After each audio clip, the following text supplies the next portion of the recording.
Welcome to chess, ladies and gentlemen. So, man, okay, so they have the Speed Chess Championships going on as we speak. And they do have Jeffery Xiong versus Wesley. Yes, for all of the people out there that do want to get directly, immediately to the analysis, at the very top of the description, I do have the analysis timestamp put. So if you want to skip everything I say in the intro, feel free to do so and jump right to the action. But for those rest of you, for all of my people in the Philippines, of course, I will say Maligan Young Pak Dotting saw my chest, ladies and gentlemen. I'm trying to get this phrase down completely. I think it's Kapampangan. Kapampangan sa iyo. Now, let me know if I'm saying that correctly, if I need to tweak it. I'm still working on it. It's an interesting word to try to say. All words when you learn foreign languages are interesting because sometimes you make sounds that you don't normally make in your own language. So it's definitely a learning process. But hello, you lit. Magandang umaga, mabuhay, king makai bigan. I appreciate you guys very much for stopping by. And yes, so this is the fourth game that they played. At the moment, unfortunately, Wesley is trailing a little bit. He did catch up some, but he was trailing at 1.5 games. So Jeffery Xiong was actually kind of running away with it. He caught back up a little bit. So I think he's only 2 games back at the moment. Maybe 1.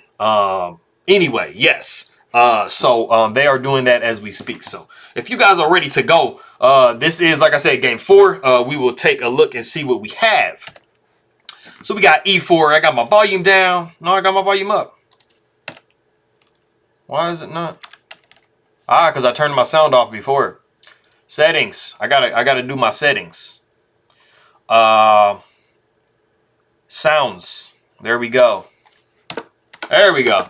Yeah, I was doing tactics and I turned the sound off. My bad, guys. Okay. Like I said, we do have E4. We have C5. So we do have the Sicilian defense. Knight comes to F3. We do see D6. And as I always tell you guys, this is almost always what you're going to see. This is definitely by far the best way for white and black to both play. And you normally almost always see D4. Pawn takes, knight takes, and then you can get into, dragons. You can get into knight orcs, like, kind of however you want to play. But we do see bishop to B5, which is the Canal attack. And Wesley decides to cover with bishop to D7. It's just a little bit more kind of logical, I guess I'll say, because, you can block with the knight. But it does kind of impede your bishop just a little bit. So bishop to D7 is a little bit more natural to block the check with. Of course, you're not going to go queen to D7. Bishop takes D7, queen takes D7, and then we do have C4. We got knight to F6, and then we have knight to C3. And as you guys can see, some of you guys might be familiar with Maroxy bind. This is what we have on the board. You got the C4, E4, and you are just super duper clamping down on this D5 square, and you are going to be pushing D4. We have G6 by black. D4, pawn takes D4, knight takes D4, and you guys can see that this dark square bishop is very happy for white, simply because, you have this pawn on a light square, this pawn on a light square, and in the future, we will actually have this type of a pawn structure, so it is perfect for this bishop for white. So, white is definitely doing that right. So we have bishop to G7, we got F3. We see castles by black, bishop to E3, knight comes down to C6. We see castles by white. And I mean, both players are pretty much done what they needed to do out of the opening. Your goal out of the opening is to develop your pieces. Get your pieces on legitimate squares. Don't drop like a bunch of tactics anywhere, and get your king into safety. And like I said, you see both players have basically done that. White just needs to kind of figure out where they want to put their queen, and that comes very quickly. We do see A6. This is almost always a move that you're going to see in the Sicilian, but it's legitimate for all different kinds of openings, especially when you have like multiple pieces that can try to plop into B5. It can be kind of annoying because, you do probably want to push this pawn at some point, but you don't want to be, multiple attacked on that D6 square, because that is a concern, when you are playing the Sicilian. So the queen comes up to D3. So at this moment, we have both white and black have done 100% of what they needed to do to successfully get out of the opening. So they are, they're fairly even right now. Neither player really has like a monster advantage over the other one. and that pretty much holds for a majority of the game. So we do see rook f to c8, and then we have b3, and this is the structure I was mentioning before. You know, we have all of our pawns on light squares, so I mean, really all we need to do is push h3, and this bishop is like the happiest bishop that you can ever find. It is not stuck behind its structure. It has a lot of scope and movability. So white actually has a really sound position. They got a nice little advantage over black at the point. We do have b5. Pawn takes b5. Knight comes to e5, trying to knock the queen somewhere. We back the queen up to d2. We see d5. Knight takes d5. And then we have knight taking d5, pawn taking d5, and then pawn taking b5. And if we actually back up, after we push d5, you did have the ability to toss in knight to c6. This was an interesting idea. And then, you know, after the knight takes c6, pawn takes c6, rook takes c6, and then you do push e5. And then you have knight back to e8, and then you have f4. And this is kind of like a strategy that you would use to try to shut this bishop out a little bit.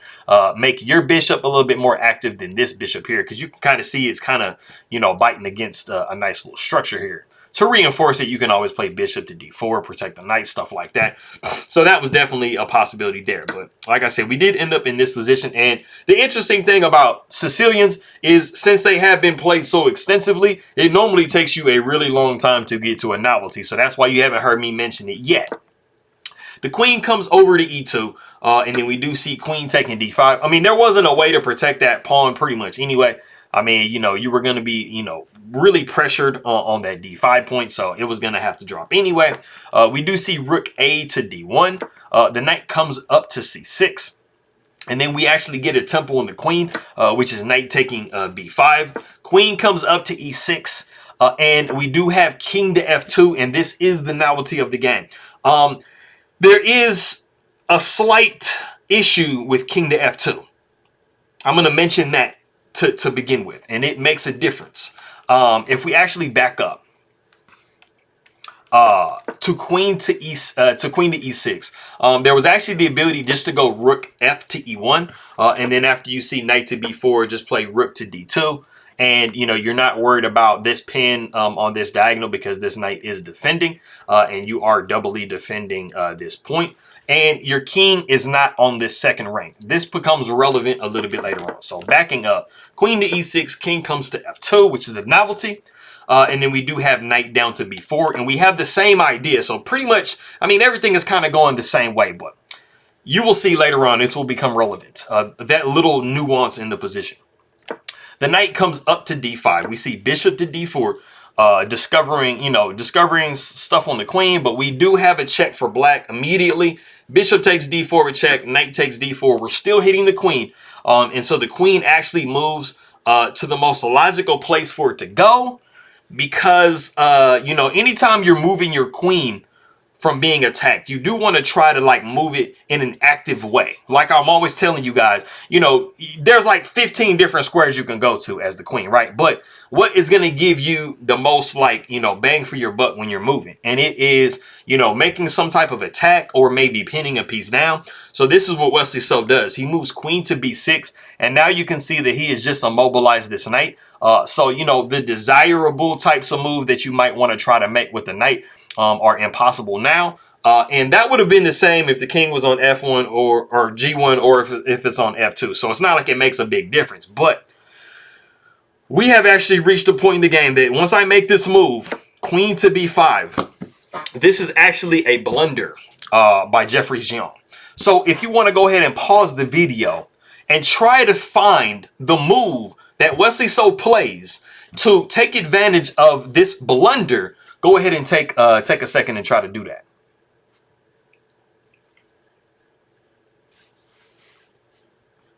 Okay, cool. So I actually just mentioned this in another video that I did. I think it was yesterday or the day before. And it is a deflection tactic. So for those of you that watched my video yesterday, you guys saw me, you know, develop the bishop to a6. You're trying to deflect the bishop away. And so I told you that it's always active. It's not always active in games, but it's something that you always want to be looking out for for a deflection tactic. And you actually have the ability to do that here and to win an entire piece. It does take a combination afterwards, but it is possible here. And the move is rook takes a2. And it might be looking like, man, wait a minute, that's crazy looking. I mean, it's just going to be deflecting the rook away, and the queen is going to be taken here with check and stuff like that. You know, if not, you know, like, it looks crazy, right? And that's basically what it's doing. It's deflecting the rook away from the protection of this knight, and it is causing some serious problems for white. So after the rook takes on a2, there were other possibilities. I mean, there was like queen taking b6, but that was just going to be dropping, you know, all of that, and then the knight was going to be able to take back ultimately anyway. So, I mean, you know, there wasn't a whole lot that you could have done. So rook taking a2 was it. Queen taking d4 with check. We got the king jumping to g3. We see queen to e5 with check. King comes back down to f2. We see queen coming closer with e3 with check. The king goes back to g3. We see knight down to c3. Now we are forking. You know, we have the same amount of pieces, but now we are threatening this fork. And we're just getting this knight into a better position. So we do see queen up to b7. We got queen back up to e5 with check. We see f4, which might kind of seem like it's gaining a tempo. And you're thinking, okay, if black wants to check again, they got to try to come down here. And then I'm going to block with the rook. And then I got some threats. But you actually have knight to e4 with check. And then the king doesn't have a lot of options. As you can see, I mean, the king can't come down here. The king can try to come down here. But, I mean, you're looking at rook checking. And it's just disgusting. The king sidesteps over to f3. The knight comes down to d2 with check. And, I mean, this is unfortunate as well. I mean, you're looking at your pieces being forked.